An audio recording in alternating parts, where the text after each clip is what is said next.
Good morning, and thank you all for being here. My name is Ashley Diaz-Avito, and I'm the Executive Director of American Families United. At a moment when our country is in crisis, I want to begin by thanking the bipartisan lawmakers who are choosing a different path, one grounded in dignity, responsibility, and family unity.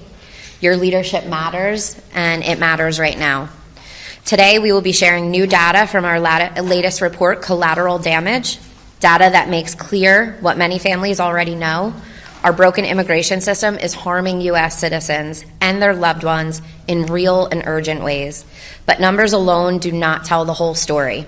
You'll also hear directly from impacted Americans, from leaders in the faith and business community who understand that this country deserves better. This is not about politics, it's about people, and it's about whether we choose solutions that reflect the values this nation holds.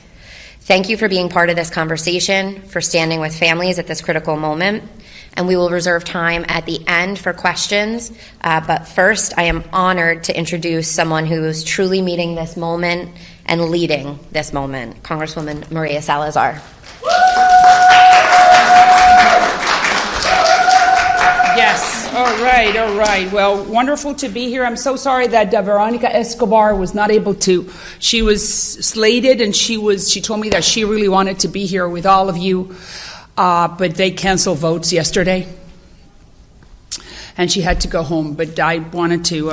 Veronica and myself was the original co-sponsor of this bill, the Dignity Bill. We're working in tandem. We are really working together to make this a reality. And I want to thank you, Ashley Diaz-Avito, and for putting this fantastic group together. And not only this new report shows clearly what mixed status families are going through, what families are going through in this country.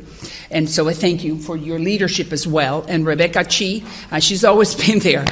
I mean, she's the American Business Immigration Council, and for not letting this topic die down. And so we have Telemundo. Who else do we have here?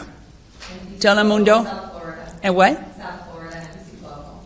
Beautiful. Okay, thank you, and news media. What would we do without you, right? Yeah. So, and Spectrum Tunes. Beautiful. All right. So, okay, great. So, just a few remarks. And we're putting this news conference together, this press conference together, because we understand what's happening in the immigration spectrum. We understand it very well, and as you know, we created the Dignity Bill a few years ago. It says the only immigration reform act legislation in the United States Congress at this hour. Immigration is a very toxic topic, and it's getting a very toxic topic even more as things are happening as time passes. We all see what's happening with ICE, what's happened with Minneapolis, what's happening with families, Liam Conejo. I don't have to explain to you what the problem is. And what we need to do is to do our jobs as congresspeople and pass a new law. Kristi Noem, the Secretary of Homeland Security, who's doing her job, said in a press conference not long ago that Congress needed to write new legislation. Well, that's exactly what we did. We wrote the Dignity Act. The Dignity Act is something I always say, it's Solomonic, referring to Solomon in the Bible, where you cut the baby into two. Is not completely good or satisfying for the Democrats or for the Republicans, but it's something that it solves the problem of mixed status families, that it solves the problem of those three sectors that need a stable labor force. Construction, hospitality, and agricultural. It brings peace to those people who have been here for years and who are undocumented. Yes, they are, but someone gave them a job. And they have been contributing to the economy for years, sometimes for decades. So why don't we give them something called dignity so they can live a dignified life in the promised land? And at the same time, we can give the business sector, the manufacturing, the agricultural, hospitality, healthcare, the dairies, the slaughterhouses, give them a stable labor force, a legal one with a very pretty name and very dignified name called the dignity status. I'm not sure if we can definitely take some questions. I'm not going to repeat what the law says. It's a law that that makes you pay a fine. It also solves the problem of the asylum system. It also goes into the legal aspect, so we can make legal visas and the legal immigration space, also more robust. We take care of the whole immigration situation that for 40 years it hasn't been touched. I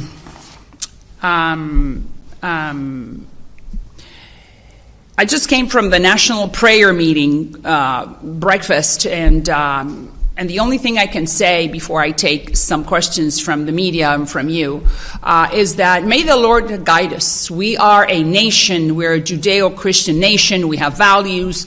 We were created and formed, and we grew because immigrants coming in and just becoming part of the melting pot, and all becoming this wonderful experiment called the American exceptionality. So I've always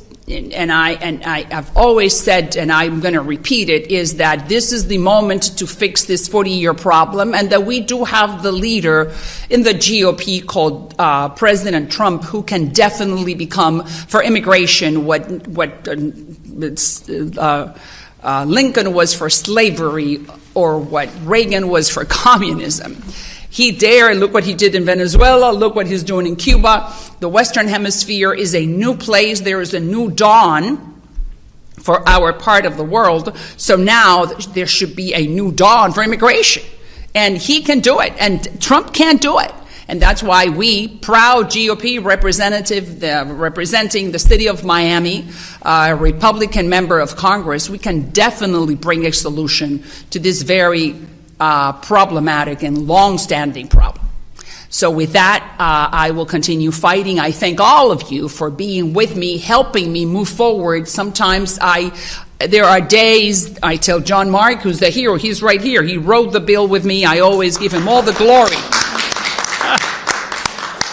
Without John Mark, I would not be sitting here, and we would not have this extraordinary piece of legislation, because he was the one who put it together. We really worked hard, but I have to give him all the merit, publicly and privately. I was telling him, but publicly I do, because it's a magnificent piece of legislation that could solve the problem for mixed status families, for the private sector, for the manufacturers, for the agriculture, for hospitality, for the average American. Then they will know who your neighbor is. Because when they ask me about ICE, I say, well, ICE is doing his job. It's whatever the directives the White House gave them. Look what happened with ICE during the 4 years of Biden. We never heard of ICE, right? Because the White House was giving them different directives. It's us. It's Congress. We got to fix it, and we did our job out of the Miami, Florida District number 27, with wonderful people like you helping me and put this together and pushing it forward. So what is it that we need to do? Call your representatives. Call your members of Congress, senators, and you as representatives. We've done what we can do. You guys are doing what you can, and may the Lord help us move forward as a great nation. All right, so what questions? After this, I need to go to another event because, votes were canceled and we had meetings. I have to catch a flight, but I wanted to be here. I didn't want to miss being here with you guys. Yes, ma'am. Yesterday, President Trump, during an interview with NBC News, says that he does say that maybe they need to use a softer touch for his words on immigration enforcement in the U.S. What are your thoughts on this, and what needs to happen moving forward? Look, I didn't hear exactly what he said, but I do know that Trump is an intelligent man. He didn't get to where he is just by fluke. He comes from construction and from hospitality. He understands that those hands are needed. He understands that there's a group of people who indeed are undocumented, but who have been here for a long time, 10, 20, 30 years, who do have American children, who are part of society, who have not committed a crime, because I don't want to have anything to do with Sandiaragua or with MS-13 or with the rapists. You kick them all out. But don't touch the nannies or the gardeners or the ones who are picking up the jalapeno peppers or the oranges or the berries or the ones in the dairy houses. Come on. Those people are helping us eat better, cheaper homes, cheaper vegetables, and better fruits. So those are the ones that we are trying to give a dignified status. I'm not talking about path to citizenship. So I am sure that we're very close to a solution, and that solution goes through President Trump. Yes, ma'am. Let me just finish in English, because then, then I will not know what I'm speaking. So why don't we just do English and then we'll do Spanish, okay? English. You posted recently about how what's happening in Minneapolis is going to impact Republicans in the midterms. I'm curious if you've had any conversations with the Of course. Or if they've sought out your expertise on this. I have conversations all the time, and I tell them, we put together a coalition, including the Hispanic Americans, and we want to keep them, and we don't want them to feel targeted. We don't want them to feel that we are just taking those who do not have the criminal record. The president promised that he was going to do the largest and biggest mass deportation in history. Great. Of the criminals. Of course, take them all out. There are, according to Holman, 600,000 illegals who have criminal records. Go look for them. I'm going to help you. But no collateral damage. No mixed status families. There are good people and bad people. Just concentrate on the bad ones. Last year, you mentioned that you had meetings with Border Czar Tom Homan about this issue and about enforcement in general. Have you had any more recent conversations? Listen, you have to concentrate on what really will fix the problem. And you have to concentrate on the laws. Not ICE, not Holman, not Kristi Noem. They are following directives. And that is what I'm doing. I am helping the president change laws. We're the body that writes the laws, and then the executive follows them. That's it. And that's what they've been saying. Noem said it. So all this is just noise. Let's go to the core. All right. You mentioned that President Trump would be for immigration, what Lincoln was for slavery. Exactly, what Lincoln was for slavery. So I was curious to know, in your conversations with the White House, what criteria are you suggesting? You mentioned, for example, mixed families. Do you see me here? Yeah. I'm the same there. Thank you. All right. Anybody else? What feedback have you received? Well, that's going to stay here, not there. All right. Let's see. Have you found any other momentum on the Dignity Act? What other conversations have you had to get more sponsors for this, and where does it stand? People are joining us. We're going to have 3 more Republicans. Now they're joining. Now we see the momentum within the GOP, because the GOP members of Congress have constituents who go to them in many states and are sharing the same concerns that we're all talking about. I mean, we're all humans. We're not Martians. So we're all living in the same country, and we're experiencing the same feelings. Thank God that's why I feel that this year this will be solved. Have you talked to the House Speaker about whether you... I talk to him all the time, and he is very supportive. He's a fantastic speaker. He's doing the best he can with a very small majority, but he is a man of God, and he understands that the Republicans need to fix the immigration problem now after 40 years. This is our moment. We are in power. We are in power. We have the power of the gavel, so then we should use it in order to change the law. Anybody else?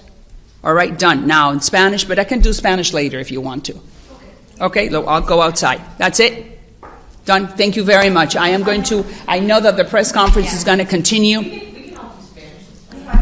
Okay, so I can do Spanish here, so then you can continue the press conference. Okay, so I hear you. Now, but no more English after that, because then I will forget. Then I'll forget. Tell me. Dos preguntas. La primera, sobre su proyecto, ¿cuál es el apoyo que ha tenido de los republicanos? Es más o menos lo que dijo en inglés, pero en español. Y la segunda pregunta... No, vamos solamente con una para que no se me olvide. Los republicanos. Los republicanos estamos en el poder en este momento, y por eso tenemos el mandato, tenemos el poder de cambiar las leyes. Aquí lo único que hay que hacer es cambiar las leyes de inmigración. Vamos a no concentrarnos en más nada.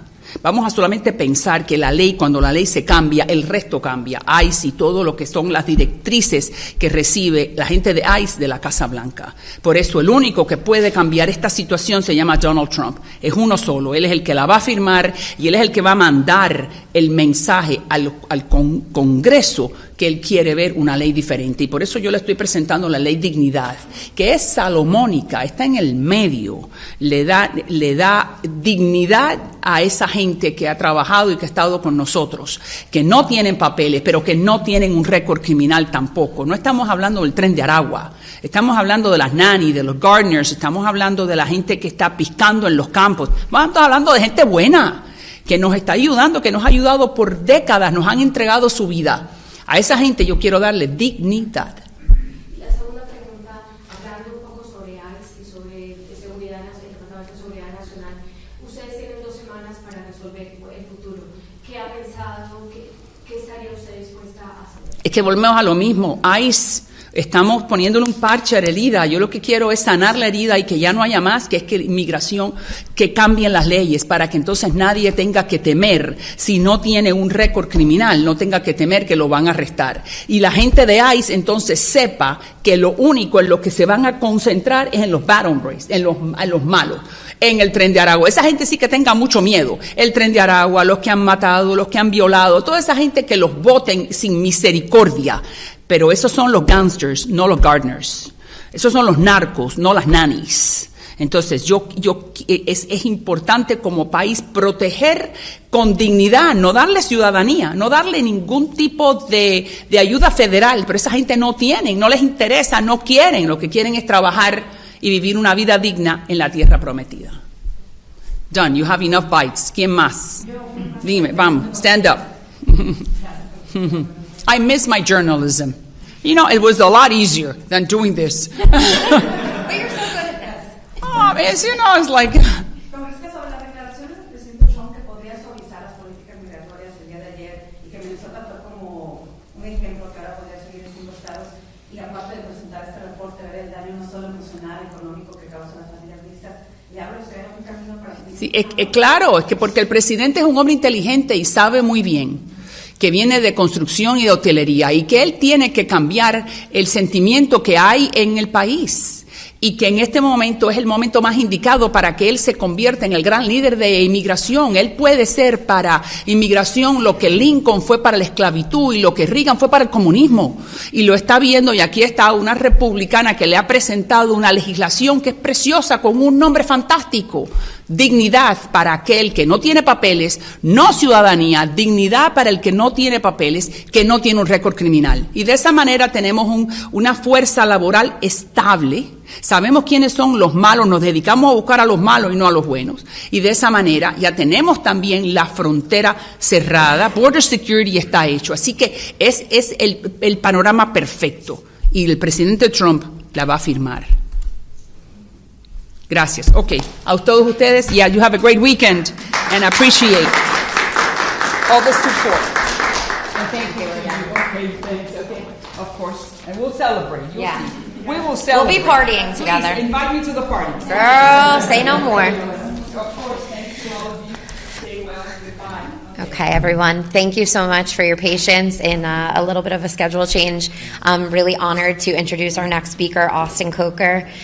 He is a researcher and author of the collateral damage report that you all have a copy of. So, Austin.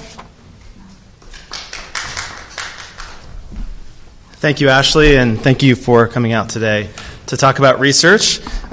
We want data to inform public conversation and debate and lawmaking, of course. My name is Austin Coker. I'm from Relevant Research, the group that worked very closely with American Families United to produce this report. And I just want to also say thank you to all of the people who participated, sharing their stories. It takes great courage to speak out at this time. So the report is called Collateral Damage, How Immigration Policy Harms U.S. Citizens in Mixed Status Marriages. It's the first of its kind. There's never been research on this particular group before, crucial overlooked group. We surveyed American citizens who are harmed by a broken immigration system because their spouses who are often parents also of U.S. citizen children, have no practical pathway to legal status. So I want to share 3 takeaways today from the report, and you can read in detail the report. There's physical copies on the seats in front of you and digital copies if you go to AmericanFamiliesUnited.org. So 3 takeaways. First of all, what we learned is that this is not a hypothetical problem for the future. This is an urgent problem that needs action right now. 20% of the U.S. citizens that we surveyed in this study have already been impacted, either because they are separated from their spouse, because their spouse has been forced to leave the country, or because that U.S. citizen has been separated from their country because they've been forced to move abroad to live with their spouse because they can't live together in this country. And we find that it's getting worse fast. Before January 2025, less than half of all U.S. citizens sat down with their spouse and had a conversation about possibly leaving the country. After January 2025, over 80% of U.S. citizens in these marriages have sat down across the kitchen table and said, do one of us or both of us need to leave this country so that we can be together as a family? Second, these are not young people in marriages of convenience, which is sometimes referred to, but people in deeply committed marriages that exemplify enduring love. Nearly all citizens in this study were over 30 years old. 70% of the people in the study were over 40, and many of the participants were in their 60s and 70s. 3/4, 75%, have been married for 10 years or more. 20% of the people in the study have been married for over 20 years. One couple had been married almost 40 years. Many of the couples are even in their 60s and 70s, as I said, and have been married for decades. Moreover, the immigrant spouses are not recent arrivals either. These are not people who just crossed the border. Virtually every single spouse in the study, 99%, have been in the country for over a decade, and 80%, 4 in 5, have been in the country for over 2 decades. Moreover, the majority, over 75% of people married to immigrants, have at least one U.S. citizen child. Third takeaway is that these U.S. citizens in this situation, this is not just a legal problem. Our citizens, our brothers and sisters, are suffering real hardship right now. 98%, virtually everyone, reported extreme emotional hardship in the form of anxiety and depression, fear of separation and deportation that manifested as panic attacks, suicidal ideation, and PTSD. 78% report financial hardship, such as families forced to become single-income households. Some U.S. citizens forced to go on to welfare because of the impacts of the U.S. immigration system, also facing limited job opportunities and high cost of legal fees and filing fees to try to get their legal status fixed. Many others, over half, report medical hardship, such as stress-induced health conditions, delaying getting medical care for life-threatening illness, including one member who actually had to postpone treatment for aggressive breast cancer because her husband was held in detention and was ultimately deported. Some U.S. citizens, as I mentioned, have already left the country. And people say, well, why don't citizens just leave? They could leave with their spouse and go live somewhere else. Well, they can, but when they do, a majority of U.S. citizens report that those emotional, financial, and medical hardships get much worse, not better. So we often talk about bringing immigrants out of the shadows, but we hope that this report brings American citizens in mixed-status marriages out of the shadows to show the hardships that they face, and we hope that this rigorous research will help elected representatives across the political spectrum and the public have an informed debate. Thank you for your attention. I would now like to introduce Rebecca Shee from ABIC Action. Thank you so much. Thank you so much, Austin, and thank you, Ashley and Allison, for your leadership. And just this report is truly heartbreaking, and I'm hoping that it's going to be shared widely so that we can pass a Dignity Act. Good morning, everybody. My name is Rebecca Shee, and I'm the CEO of the American Business Immigration Coalition Action. We represent 1,700 employers and CEOs from around the country. This past year, the aggressive ICE actions have dramatically hurt our businesses. Some of our businesses have reported up to 40% loss in revenue and up to 50% loss in foot traffic. We have had some small businesses who have declared bankruptcy because their valued and skilled employees and long-term employees have left out of fear or have been removed. We have one member who's a concrete company that reported that their workers were laying concrete in the foundations of a house, and even before the concrete dried, ICE came and took away the workers.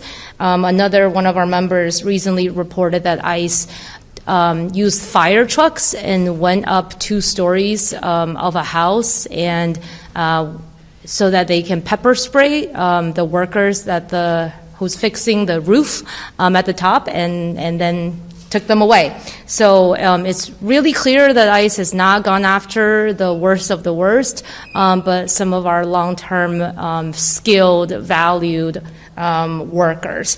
And we know that politically Americans are overwhelmingly opposed to this ICE overreach. We saw what happened in Texas this last week, and it's clear that the Republicans, any gain that they have made with Hispanics and independents may be lost this year if there is not a serious course correct.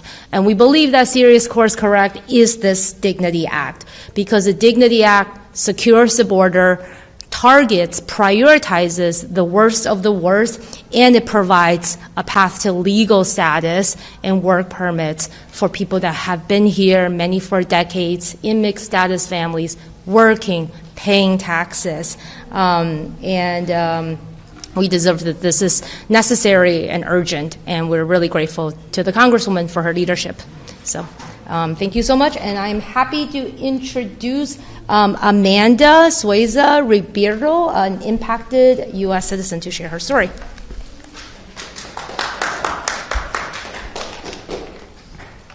Good morning.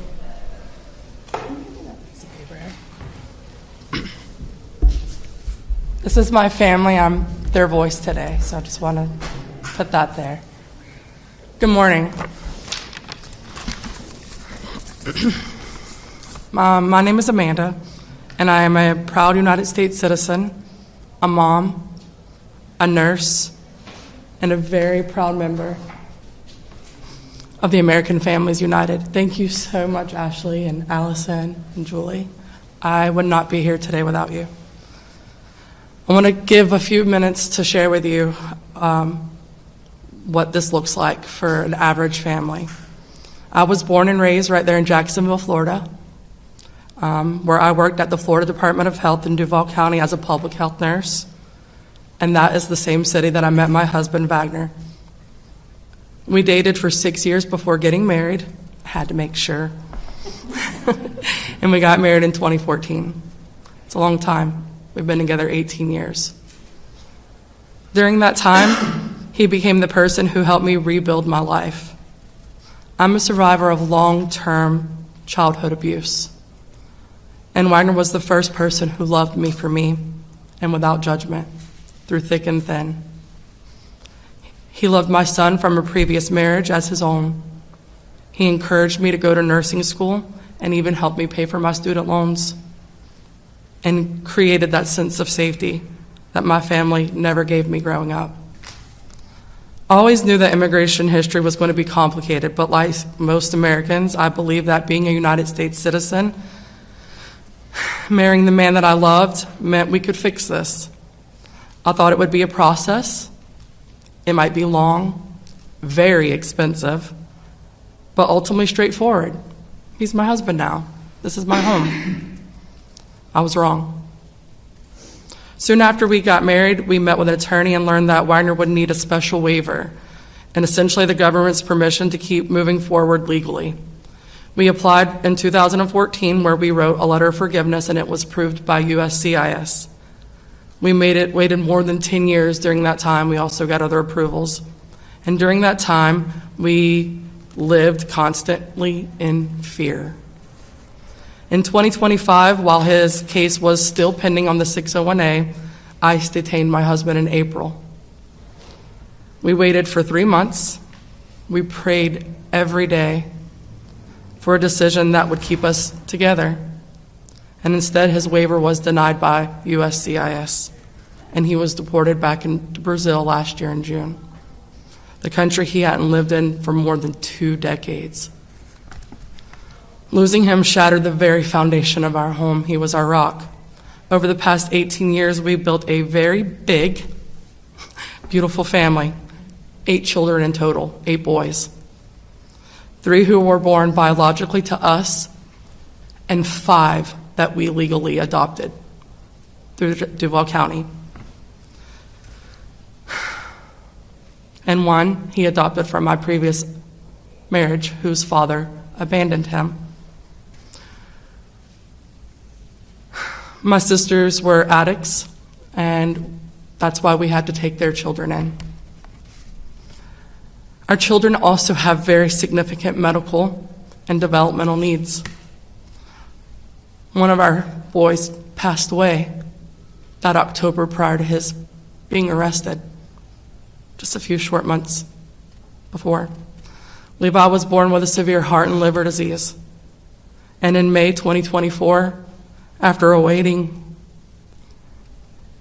very long, he was removed from the heart and liver transplant team from the Miami Transplant Institute, where we were seeking heart and liver. He was very rare, only 30 cases ever reported. Miami was one of the hospitals that decided to take his case. There was only 3 in the United States that would do so. And we lost him when he was 17 years old. Our biological son, in January, 2 months after our son passed away, had a 14-minute acute onset seizure in my arms that morning. And upon arriving to the hospital, they did an MRI where they found an inoperable cyst on his brain. And he then also went into the palliative program with Community Pete's Hospice. 2 of our boys have developmental issues. One's nonverbal autistic and the other one's Asperger's autism. During all this, I also lost my mom. And then, because of all the stress, I had a widowmaker heart attack at the age of 42 years old, where a stent had to be placed into my heart for me to sustain life. My cardiologist told me plainly, prolonged grief is not just emotional. My body literally could not withstand anymore. But we kept going because we're a family of faith. And after Wagner's deportation, we lost all of our business because ICE also detained every one of our workers. All of our income was gone. Our home was gone. I had to make the choice that made sense for me and my family considering the hardships. So what did I do? I packed my kids up and we got on a plane and we went to Brazil that July. Brazil's beautiful. The food is really good. And most of the meat you just eat right when it's killed. Sorry. I'm sorry. But it wasn't safe, not where we were. And the medical care for my children that I needed to survive just wasn't in that city that we were living in. We lived on a rural farm up in a region bordering Bolivia, where drug trafficking is very common. And as American newcomers who had a home and a car purchased for us by our local church, family, and friends, we were seen as wealthy, and that made us targets. We tried to make it work.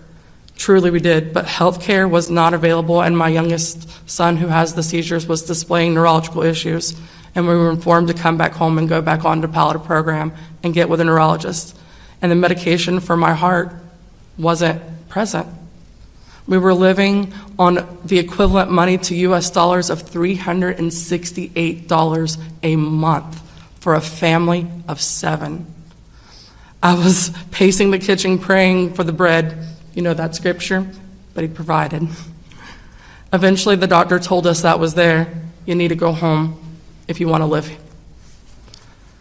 And with a breaking heart, My husband and I made the decision to go back home without him.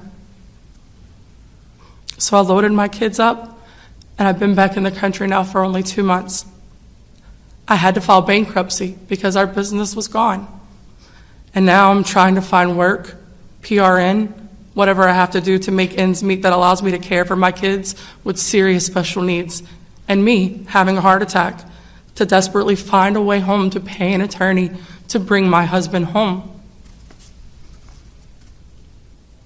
And here's the part that hurts the most.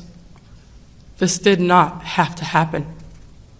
My family is separated because of our laws make it nearly impossible for undocumented spouses of United States citizens to fix their statuses, where they have lived for decades with U.S. children and even deported with our extreme hardships in all areas, not just one, most of them. I can't make sense of why my government, the country that I love, the country that I was born in, the country and the city that I served as a state employee at the Florida Department of Health in Duval County, would choose to separate my family. No one benefits from this. My sons growing up without their dad, my adopted children growing up without their adopted father, legal. No one benefits from me becoming a dependent on now I have to be on state programs after years of self-sufficiency. We never asked for 1 penny from our government before this deportation. No one benefits from a system that forces Americans into exile or forces our spouses out of our homes. Right now, there is a solution. 2 bipartisan bills in Congress, the Americans Family United Act, H.R. 2366, and the Dignity Act of 2025, H.R. 4393, would allow families like mine to stay together while they pursue legal process here in the United States, or for families like mine to allow them to come home. It's a humane thing to do. It's common sense. And it will allow my children to get their father back so we can navigate what we have to face in the future together. So today, as you hear the data, the stories, I ask you to remember this issue doesn't live in statistics. It lives in kitchens where we bake our bread that was being rationed. It lives in hospital rooms where a mother signs transplant papers. It lives in the quiet moments when a child asks, when is my daddy coming home? Because now we have to FaceTime him on our routines and rituals that he did every night. And I don't have the answer. None of us do. But one man does. If you are a congressional staffer, policymaker, or a community leader listening today, please help me fix this. My family story isn't finished by far. I believe with all my heart that Wagner will come home because he actually had a pathway. We were almost done. He had an approved visa.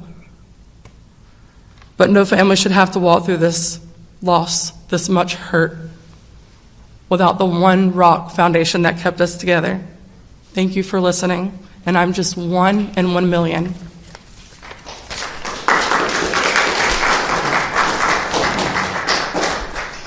Thank you, everyone. We have 2 more speakers, and then we can pause for questions. We have Dwayne Musser, Vice President of Government Relations from the National Roofing Contractors Association.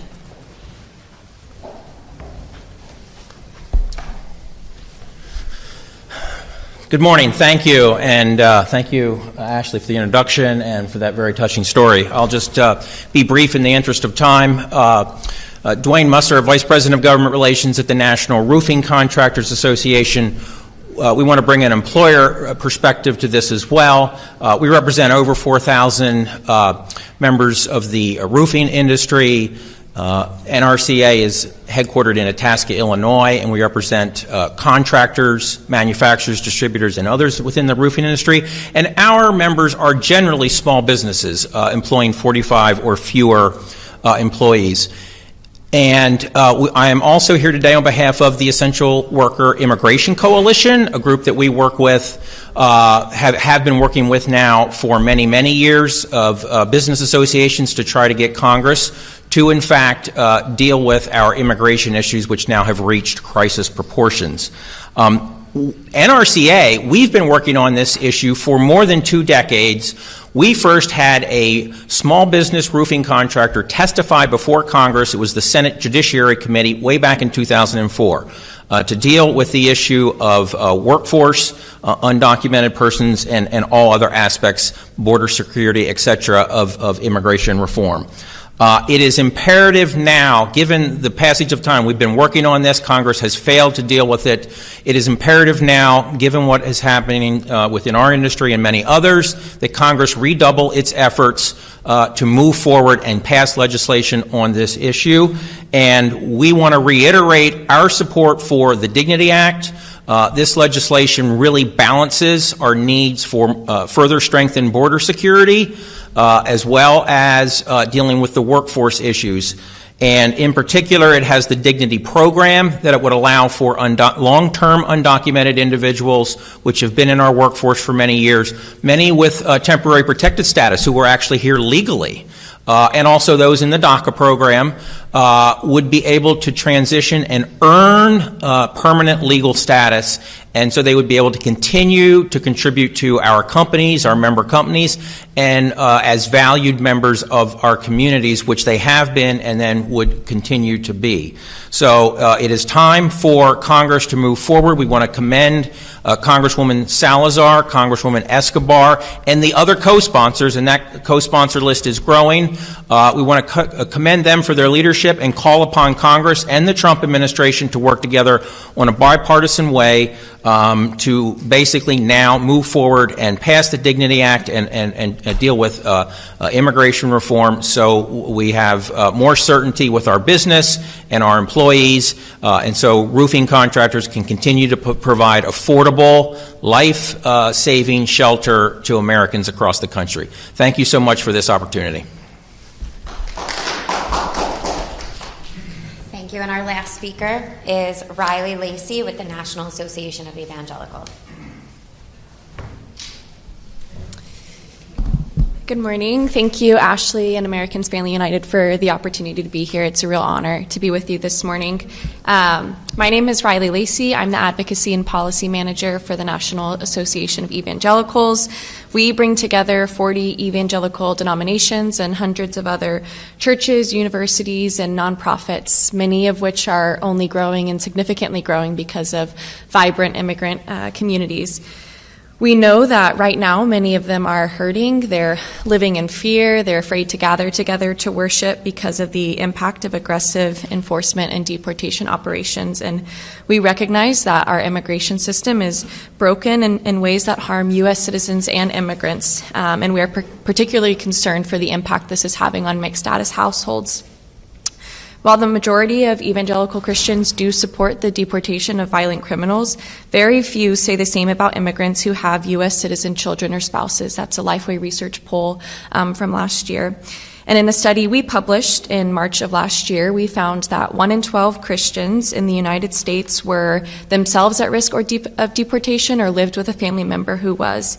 And over the last year, we've seen this statistic become a reality in our churches and across the country, separating husbands and wives, splitting parents from children, even when one of the spouses is an American citizen, as highlighted so clearly in the important work of the Collateral Damage Report.